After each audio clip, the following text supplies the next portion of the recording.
ये जाएंगे तो 2, विश्वामित्र जी के साथ जाएंगे आपके बेटा 2 और लौट के आएंगे 8। तो फायदा है कि नहीं? बात समझ गए आप लोग? जाएंगे 2 इनके साथ, लेकिन लौट के आएंगे बहुओं के साथ 8। 2 बेटा फिर पहुंच जाए बाद में बारात लेके। तुम 2 तो भेजो जनकपुर पहले। जाएंगे 2 इनके साथ, लौटकर 4 बहुओं को लेकर भी साथ में ये आएंगे। अगर इनको नहीं दोगे तो घर में बहुएं नहीं आ पाएंगी। बहु विधि ऐसे बहुएं आए घर में, तुम आए में या दे दो इन्हें। जैसे ही कहा महाराज, तब वशिष्ठ बहु विधि समझावा। गुरु समझाए वो चेला न समझे, सही समझ लो चेला के जीवन में खतरा ही खतरा है। गुरु की बात चेला ना माने, उसी क्षण चेला जान जाए कि अब हमारे जीवन में कभी हित नहीं होगा। जो चेला गुरु की बात नहीं मानता है उसका हमेशा अहित ही होता है, कभी उसका हित नहीं हो सकता। इसलिए 3 लोगों की बात को आंख मूंछ कर मान लेना चाहिए। 3 लोग कौन से हैं? मातो पिता और गुरु की वाणी, मातो पिता और गुरु की वाणी, पिता और गुरु की वाणी, मातो पिता और गुरु की वाणी, ओ मातो पिता और गुरु के वाणी, नहीं विचार करिए सो जारी, हरि नहीं बिनारी करिए तो बोजारी, नहीं बिचारो करिए तो बोजारी।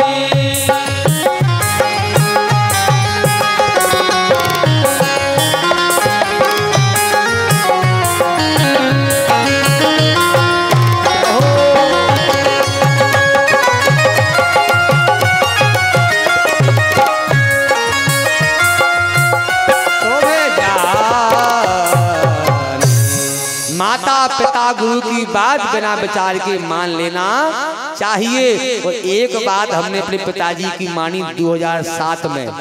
एक बात पिताजी ने हमसे कहा था, हरिओम तो मेरी बात मान लो, नहीं बहुत दुखी रहोगे। वो नहाते जा रहे जब घर गए थे और हमसे कहा था उन्होंने, वो यहाँ से नहीं बताऊंगा क्या कहा था, पर हमने उनकी बात जब उन्होंने कहा दुखी रहोगे हरिओम तुम अगर मेरी बात नहीं माने, वो बहुत बड़ा निर्णय था उनका उस समय। हम घबरा गए थे सुनकर, लेकिन जब उन्होंने ये कहा कि तुम बहुत दुखी रहोगे हरिओम अगर मेरी बात नहीं माने, हमने कहा तत्काल आप जो चाहो सो हम तैयार हैं। उनकी बात 2007 में हमने मान ली। दाऊ आज वो बात हमें इतनी फायदा कर गई कि हम आपको बता नहीं सकते हैं। इतनी बड़ी फायदा हुए पिताजी की एक बात मानने पर, बहुत बड़ी फायदा में रहे हम। तो माता की बात, पिता की बात, गुरु की बात कभी भी महाराज काटना नहीं चाहिए। वो कह रहे हैं तो उनका अनुभव है, जीवन का अनुभव है उनका, उन्हें मालूम है कहाँ सुख है, कहाँ दुख है, कहाँ कांटे हैं, कहाँ रास्ता साफ है, उन्हें मालूम है सब। इसलिए गुरु की बात को मानना चाहिए, उसी चेले का हित होता है। आज विश्वामित्र जी, आज वशिष्ठ जी की बात दशरथ जी ने मान ली और तुरंत ही दोनों बेटों को बुलाया। बेटा राम, हाँ पिताजी। लक्ष्मण, हाँ पिताजी। आओ बेटा मेरे पास। दोनों आ गए। दोनों ने आकर पिताजी को प्रणाम किया।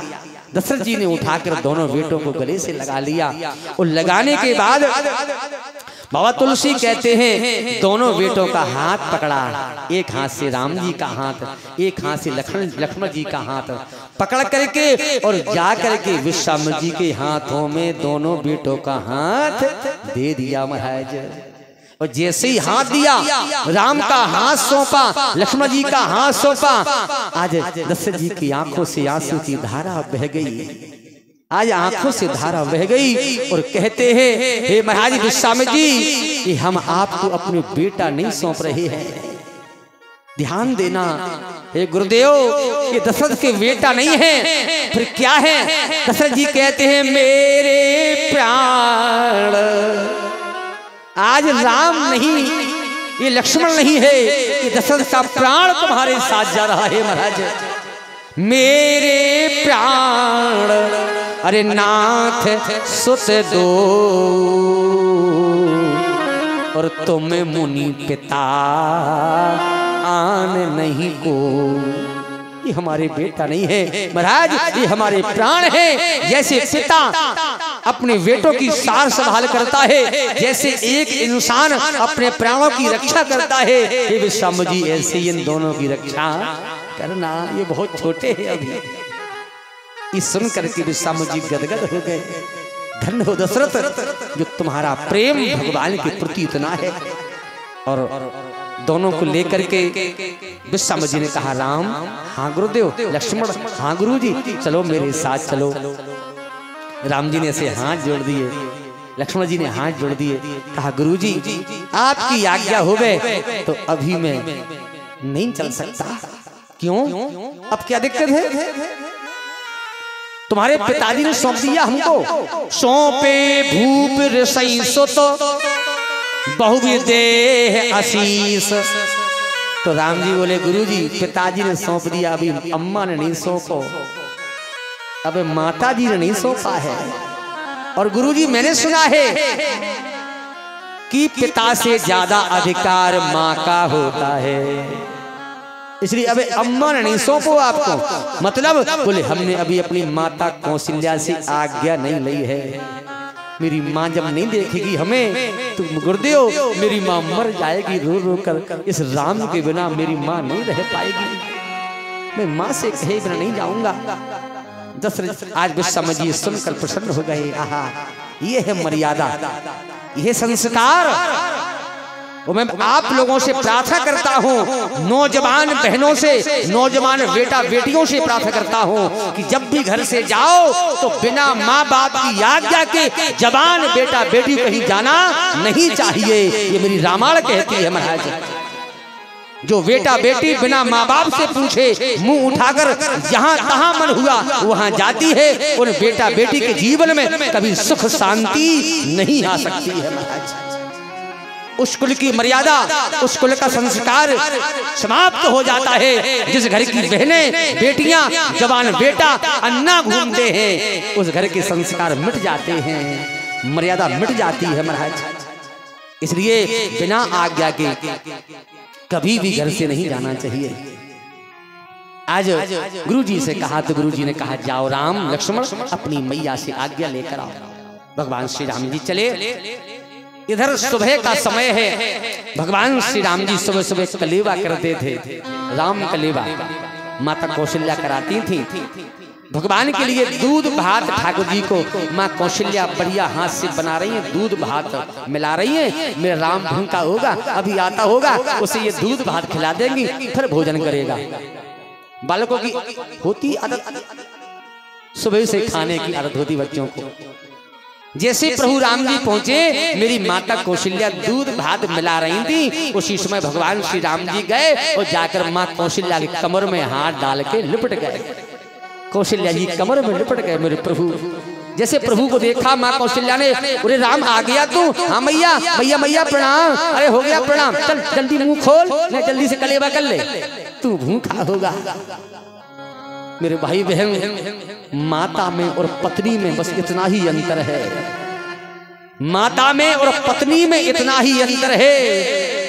क्या अंतर है? जब भी बालक कहीं से आएगा तो माँ पेट देखेगी, मेरा बेटा भूखा होगा। माँ देखती है पेट और पत्नी देखती है जेब, कि जेब खाली है क्या भरी है।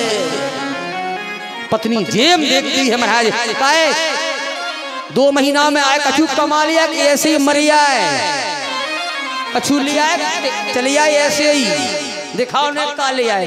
अब ये भूखे हैं प्यासे हैं, जैसे उन्हें कोई मतलब नहीं। लेकिन जब अम्मा ने सुना बेटा आ गया, दौड़ कर आएगी, चलो चाय बना दे लेला। आज भी मेरी माता जी,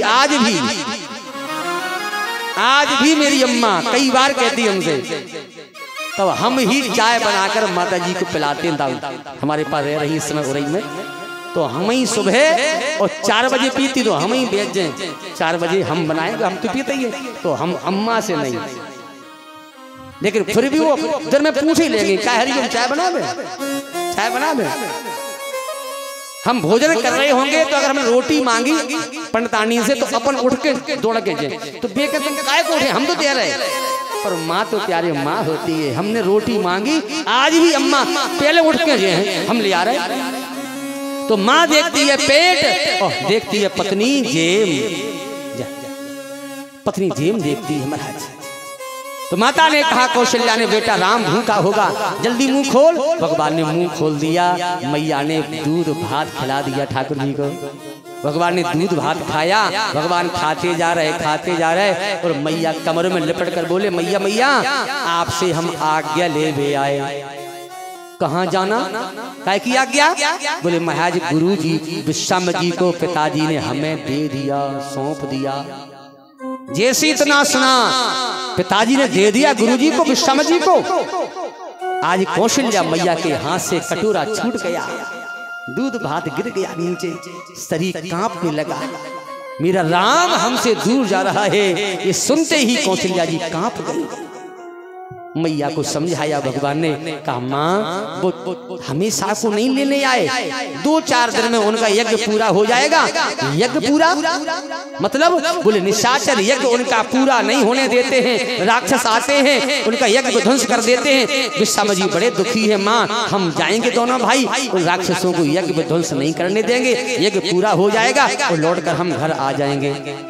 इतना सुनते ही माता कौशल्या प्रसन्न हो गई।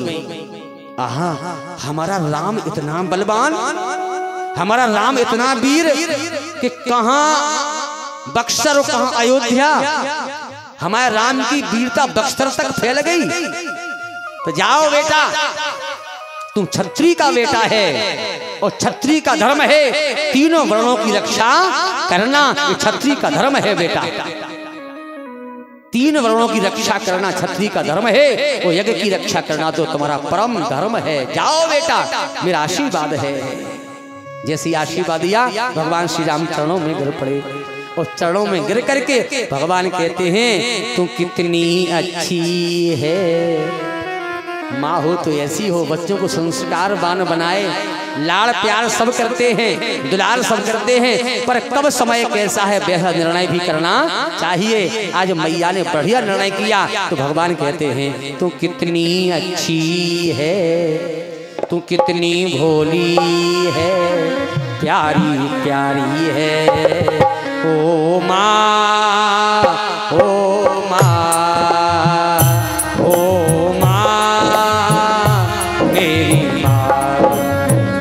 तो कितनी अच्छी है, कितनी भोली है, प्यारी प्यारी है। ओ